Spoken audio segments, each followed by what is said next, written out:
Olá, queridos irmãos e irmãs, sejam muito bem-vindos ao nosso estudo de hoje. Eu sou o professor e pastor Ioséias, e é uma alegria imensa mergulhar com vocês em um tema que, embora muitas vezes cause apreensão, é fundamental para a nossa esperança. Especificamente a escatologia e, no tema de hoje, o juízo final e universal sobre todos. Quando pensamos no fim dos tempos, é comum que a ideia de juízo traga um certo desconforto, claro que sim. Mas, quando nós ouvimos e prestamos atenção que o juízo de Deus não é apenas sobre condenação, mas também sobre restauração da justiça, e que a afirmação de que Deus é o Senhor da história, isso muda tudo. Essa esperança não nasce de especulações abstratas, mas da convicção de que o Todo-Poderoso intervirá de forma decisiva para restaurar a justiça de todas as coisas. Na lição de hoje, nós vamos explorar as mensagens poderosas de 3 profetas do Antigo Testamento: Daniel, Joel e Obadias. Eles nos revelarão o juízo divino e mostrarão que, ao mesmo tempo, o Senhor está julgando historicamente povos dos seus dias, mas relacionando isso a situações futuras. Casos claros e concretos de opressão que têm uma dimensão também escatológica e que apontam para o julgamento definitivo no fim da história, no qual tanto justos quanto ímpios serão finalmente julgados e distinguidos uns dos outros. Prepare-se, então, para ter sua fé fortalecida e a sua compreensão sobre a soberania de Deus ampliada, percebendo que o juízo final é a garantia de que a história não caminha para o absurdo, mas para a plena revelação da justiça de Deus. No tópico 1, o juízo de Deus na história, justiça divina entre as nações, vamos fazer um exercício imaginativo. Imagine um tribunal internacional, onde, após anos de impunidade, um ditador cruel e seus cúmplices são finalmente levados a juízo. Agora, as vítimas desses homens, que por muito tempo sofreram em silêncio, veem suas vozes serem ouvidas e a verdade finalmente vir à tona. A sentença deles não é apenas uma punição, mas uma afirmação de que a justiça, por mais que demore, prevalecerá. Assim é o juízo de Deus na história. Ele não é indiferente à injustiça e age para restaurar a ordem e a dignidade. Os profetas do Antigo Testamento proclamam o juízo de Deus, primeiramente dentro dos contextos históricos específicos, mostrando que Deus estava agindo na história naquele momento, e com um aspecto escatológico, mostrando que o juízo de Deus terá também cumprimento final e pleno no futuro, no dia do Senhor. Obadias, provavelmente profeta ativo no século VI a.C., logo após a destruição de Jerusalém, em 586, denuncia a violência e o oportunismo de Edom, que, diante da queda de Judá, se gloria disso, se alegra nisso. Portanto, o anúncio, porque o dia do Senhor está perto para todas as nações, nasce de uma situação concreta de injustiça histórica, mas amplia-se para uma declaração universal. A mensagem inicial não é apenas futura. Deus já está julgando as nações por suas ações no presente, especialmente quando estas atentam contra a dignidade humana e o povo da lei. Assim como ele fez com Edom, com vários outros povos, Deus ainda opera na história. Essa compreensão histórica do juízo também está presente em Joel 3, quando nós lemos um texto geralmente associado ao período pós-exílio, ali no século V ou IV a.C., quando Judá vivia uma fragilidade política e social sob o domínio estrangeiro.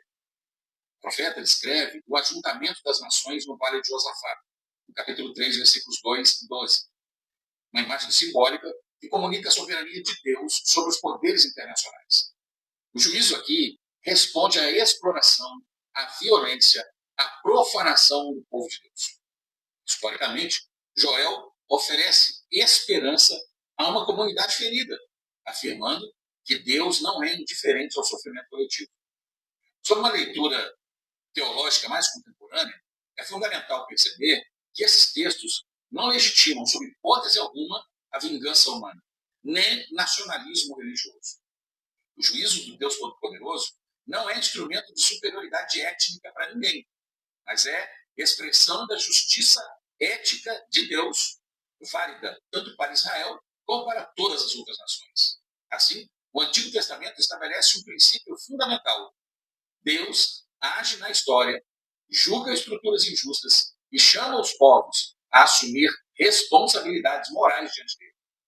Em um mundo onde a injustiça e a impunidade parecem prevalecer sempre, nós precisamos confiar na justiça do Deus Todo-Poderoso que atua na história.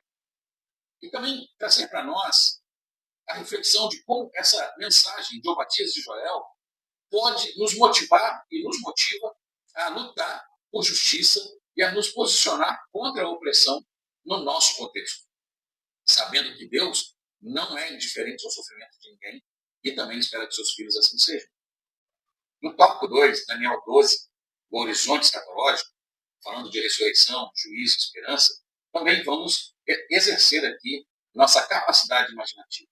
Então, imagine agora um livro antigo, cujas páginas contêm segredos sobre o futuro. Por muito tempo, esses segredos permaneceram selados, mas chega um momento em que eles são revelados, trazendo luz sobre o destino da humanidade. Entre esses segredos, a promessa de que a morte não é o fim e que a justiça de Deus alcançará a todos, tanto para a vida eterna quanto para a vergonha eterna. Essa é a revelação que o profeta Daniel nos traz no seu livro, abrindo um horizonte de esperança e também de responsabilidade. O capítulo 12 de Daniel ocupa um importante lugar na esperança escatológica do Antigo Testamento, pois apresenta de forma muito clara e explícita a convicção e o ensino sobre a ressurreição dos mortos e também de um juízo final individual, ao dizer: muitos dos que dormem no pó da terra ressuscitarão, uns para a vida, outros para a vergonha e o desprezo eterno. Daniel 12, versículo 2. Literariamente, esse capítulo integra a última sessão do livro de Daniel, capítulo 7 a 12, conhecida como a parte apocalíptica. Do ponto de vista histórico, essa sessão reflete o contexto do século II a.C., especialmente o período de perseguição promovido por Antíoco Epifânio contra os judeus fiéis à lei, que por causa disso foram mortos ao resistirem à helenização forçada que Antíoco IV Epifânio tentava impor a Israel. O que aqui levanta um grande desafio de reflexão teológica, que é como Deus fará justiça àqueles que já morreram. Como vai ser feita justiça a alguém que morreu injustamente?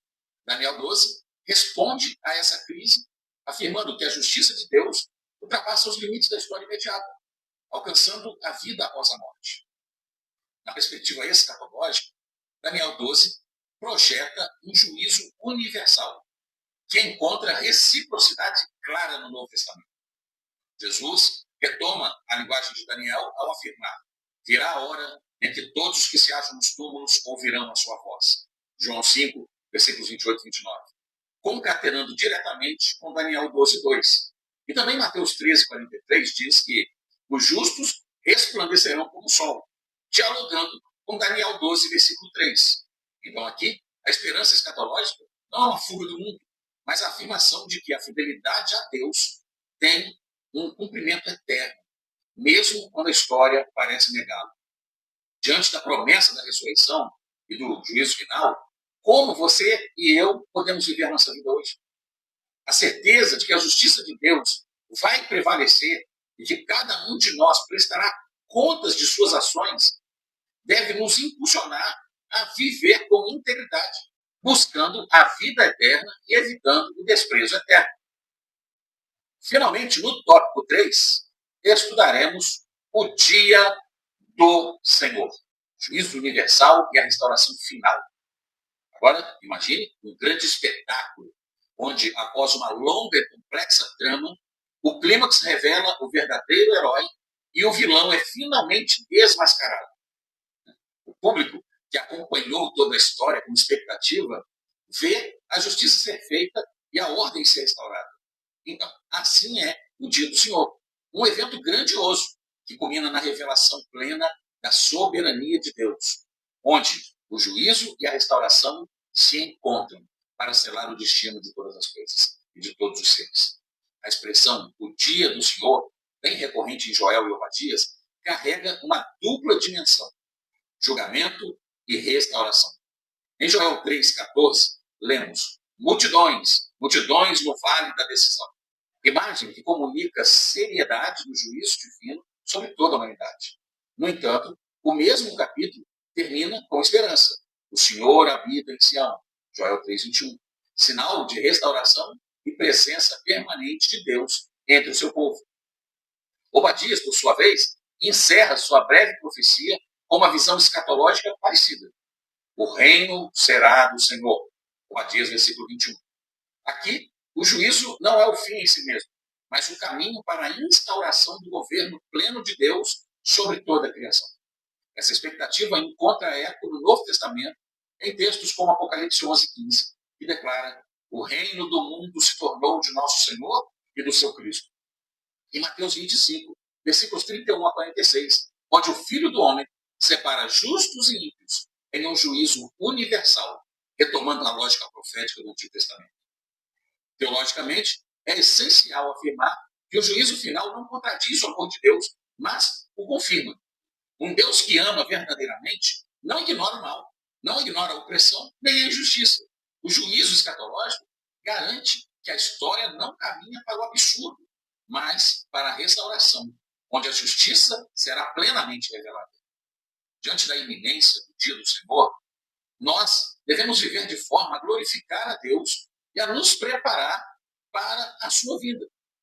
E essa certeza de que o reino será do Senhor plenamente renovado, plenamente estabelecido, nos motive, nos impulsione a viver com responsabilidade ética no presente e com confiança na restauração final de todas as coisas no futuro. Bom, estamos terminando o nosso vídeo, mas eu quero te pedir, se você tem sido abençoado por esses vídeos, curta, compartilhe e envie para outras pessoas.